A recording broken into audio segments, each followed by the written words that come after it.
Dito po yung mga bagong. Yung mga bagong anak. But do you sell, nagbabenta ka rin ng meat? Yes po. Yung mga lalaki so po. Pagbukal na sila yung medyo. Yung mga lalaki po ay binabenta namin na as meat.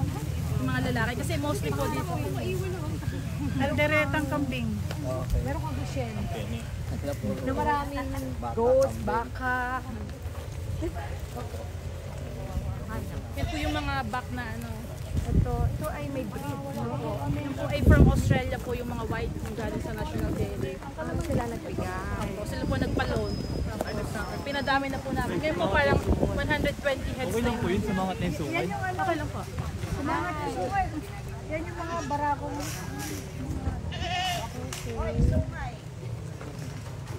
Kasya ba tayo dito? Kasya po. Dito po kami naggagata sa taas. Kailangan po bang kumamod doon? Okay lang po, okay lang po. You need to put back. Yung kailangan lang sa taas.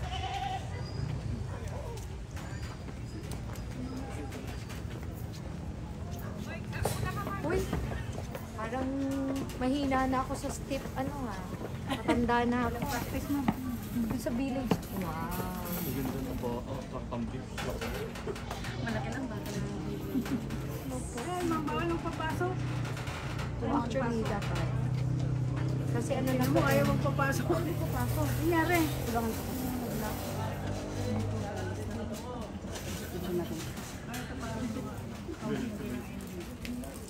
Ito po yung design na housing ng NDA. Ma'am, bakit ako kailangan elevated? Sige mga kasi Para po yung hindi po masyadong malakas. Ah. And ito po yung aming mga Ay, baka siya umihi. Ay, Nakaihi na. Nakaihi na. Ihina po. paano mo nalaman? So, ito ang tawag dito ay breeders. Ito po yung aming mga saanin milkers. GP ba ito? Milkers, breeders. Yung mga anak niya ma'am, pwede rin Magatas. GP siya. You mean yung anak sususo sa kanya? Yes po. Pero yung anak po niya, Doc, GP ba ito? Ano ibig sabihin nun? Yung grandparents. Ito po ang grandparents. Opo. Yung anak niya ma'am, pwede pa rin niya. Laki ano. Breeder. Breeder siya. Ito po imported po. Ito talaga. Yung galing sa Australia. Galing po talaga. Kaya pala ibang... Magkano daw bibili si Jay ko lang? Kaya pala Magkano ibang... daw po yung breeder? Paano accent? Magkano daw accent ng Australia? 1,000? Yeah. Oh my God. Hindi po ibili nun? Meron po. Ang ano po. Ang NDA din po kasi dinitrin ito dito sa Sabi sa'yo, magaganyan. Madali pa yun. sa island boy. Ganito ako sa bagong city. Sige ma'am, Doc. Marami po siya gob na mga kuya.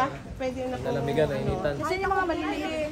Tsaka gob ang kagandahan po, mga anak po sila So dalawa, gagawin ko tatlo. siya grandparent. Parent na lang parent na po. Parent. Tapos, pag nanganak siya, I can sell.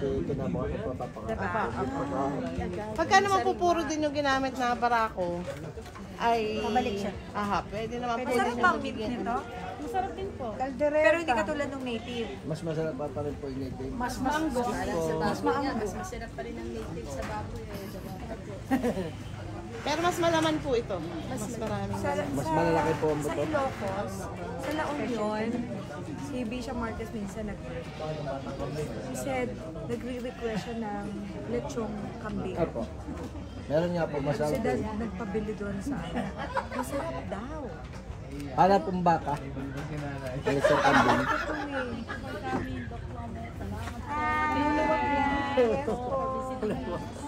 Ay ma'am, bakit yung batang kambing pa naglalakad na kayo ko? Bakit? Nahihiya nga. Kasi, Yung nanay may balbas.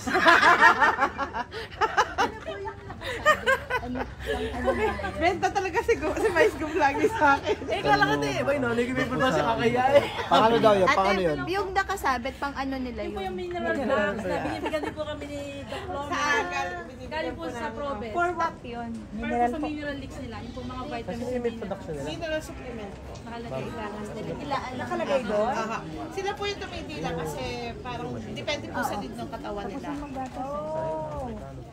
Ilang So liters po? all in all, ilan na ang iyong alaga, 125. Sa iyo pa lang, sa iba. Sa iba Sa po, member. meron po yung ibang mga May member kasama ma'am ko. sila. Mga 20, 30. Ma'am, yung gusto nilang Ma'am, bili ilang ng mas liters a madami. day kayo? Yung milker na bawat bubble. isa. Oo, para madala sa ibang cluster. Almost 80 liters. Ayun po yung nire-request nila. Hopefully ma-budget na. Ngayon po, hindi po Chilling lang po yun. Para sa pero portable siya ma'am. Ma'am, yung vending machine niya. Portable. Portable siya. Pwede siyang gumawa sa isang village pa. Yun po yung aming milking station doon sa may side. Kaya naman naka-milking na sila eh. Sa umaga ito, sa hapon ito. Puntahan natin ma'am yung ano. Hindi po, matibay po. Yan po yung May narinig na akong ganyan na lumagapak. Sabi, matibay daw, pero biglang lumagapak. Ah, ito. Mobile. Ilang liters lang yan? Ma'am, ilang liters yung milking mo? Ito po ay 20 liters ang mga ilalagay. Tapos yung bawat isang kambing po ay 3 to 4 liters. Ito po ang gatas a day. Ang ganda mo ito, village type lang. Magkano bili? Parang 28K po. 28. Pwede mga 40. Madali. Yung pong sa baka mas malaki. Mas malaki na 40. Punta tayo sa baka. Ah, sige po. Mga platin pala yung sa baka. Yes po.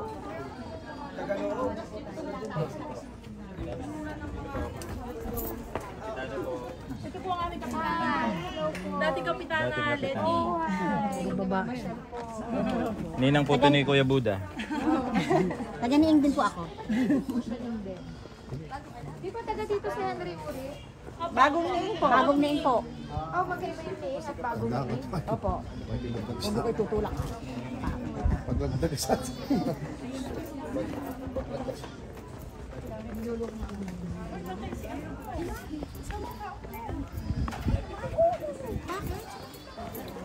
Ito po ang mga bisiro namin, yung feeding pen. Kasi po, pagkakaanak ng aming kambing, one day, wawalin agad namin siya. Kasi separate namin si nanay, tapos i-milk replacer. Anong pinapakain pagka inalay mo na? Ayun po, milk pa lang po. Pagka first 3 months po. Kinukuha yung milk ni ng nanay. ng mother. Yes po. Pero yung damo, ordinary damo? Opo, Or yung pong specific? mais, nagtatanim po kami ng dito po. Silage din. Silage po, at saka yung mga damo, napyet. Tapos meron din po kami concentrate, soya. Okay. Ito po yung mga kids. Nandito yung 30 kids for the month of January. Ito po na. So, ano na? Ito po yun lang. So, paano mo mag kino-compute yung ano, income mo, yung kita mo, neto? Di lahat po ng expenses sa farm, pati yung aming mga tao, may taga-kumpay po kami. Meron po kami binibigyan ng feeds. So, paano ang accounting mo every quarter? Nalalaman mo na may kinita ka? Actually, sa ngayon pa lang po talaga kami kikita kasi usually po 3 years bago mag-ROI sa ganitong negosyo. Okay. Kasi magkapadami po muna tayo ng herd, magkapadami tayo ng gatas at saka po yung kita. So, ngayon, mag-start na kayo. Ngayon po, Sige. gatas po. Ano na po, 250 liters na kami sa daily. Per day. Kasi every 2 days How po much na-pick up is- 500 liters. So, paano binibili ni ni 41 Carmen pesos po. Per liter? Opo, per liter. Yun ang prevailing talaga? Opo. Kaya? Sabi po nila, 40 to 45. 42. Nandun po sa likod yung mga baka. So, nagkaka-income kayo ng month ng Siguro po 250. nakaneto kami ng mga 10 to 20. Kasi yung mga expenses namin sa ilang baka yon? sa 6 po. Ah, kakunti lang. Kahit pwede na rin tayo. Pwede po kayo. Oh. Ito yung parang dito po ngayon yung kanilang temporary na. Temporary po na chilling. Eh, masyado mainit yung kaya po, dito po nakalagay yung aming mga gatas. Samantala. Ito po. Pakikuhaan. Pasteurize na yan, di ba? Hindi pa po. Raw po. So, ang raw ito. Opo, tapos po tomorrow, pipick upin na po ulit ng buyer. Every other Ah, day. so raw ang pinipick up ni buyer? O di mas okay, wala kang investment, diba? Kaya chilling tank lang ma'am yung ano. Dito po tayo sa likod. Sa kanila. Dahan-dahan lang po. Pero pagka pasteurized, magkano benta? Hindi po sila nagpa-pasteurize. Kulang pa, Pang-inom lang po nila yung sa pasteurize. Ah. Panginom po natin. Actually, nagganyan ako kasi para dun sa nutrition program. Sige ma, maglagay Eh, hindi pa naman kami magkaigi nga dun sa mga baka na yun. Pag-uwi na lang natin. Hopefully. Ay, ewan ko nga, pinapataba nyo. Tapos, laki din ang gastos, Mayor. Kasi, Buti nga makapagtanim. ang ginawa namin, nagpapatanim sila sa barangay ng Napier. Tapos, ang bibili kami. Parang pangkabuhayan din nila. Tapos, yung corn, nagtatanim kami. Pero yung cycle kasi dapat napo-forecast mo na hindi ka mawawalan. Yung ganon.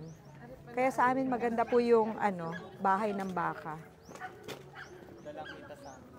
Centuris. Ha? Centuris. So ito ang hanap buhay ng mga tao dito? Oo. Mga tao dito? Oo. Barangay Centuris. Hindi, niing ito. Yung isang barangay yung dito. Taga rito ka, diba? Oo. Centuris. Eh di dapat baguhin ang pangalan ng barangay. Baka, Gatasan. Gatasan, barangay Gatasan. Kasi ginagawa nyo pa lang. Opo, inaayos pa po kasi. Pero yung aming pong gatasan dito, ito po yung lagayan na 30 liters naman. Kasi isang baka po, kaya niya maka 20 liters per day. Per day. Umagat hanggang pagkain, tubig. Baka pala yan, ba't itim? Milking ma'am. Ba't yun sa atin hindi? Ano po yun? Holstein Friesian. Ito po yata ay Holstein Jersey po yun. Holstein Jersey po yan. Okay. Alam mo, sobrang laki ng gap ng need ng Philippines sa milk. Bulk ng supply natin imported. That's why opportunity ito sa Pilipinas eh. Kailangan may music yung paddle. Ay, di sila na-stress. Pwede ba sila stress?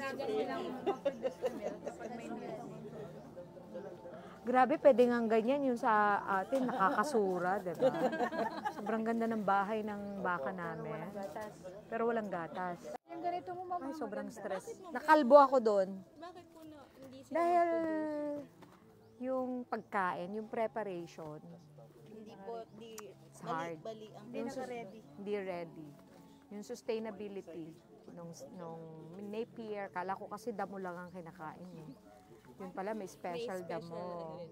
Plus yung silage, plus knowledge. Tatanim din po kami ng mais, yung sa ating 6 hectares na ano po ng mayor. Tatanim pa po yan Tapos, Pagkain nila. na. Tulungan po kami ng ating LGU sa pataniman ng mais. Very Yan, si Ma'am good. Jen nagbibigay ng seeds.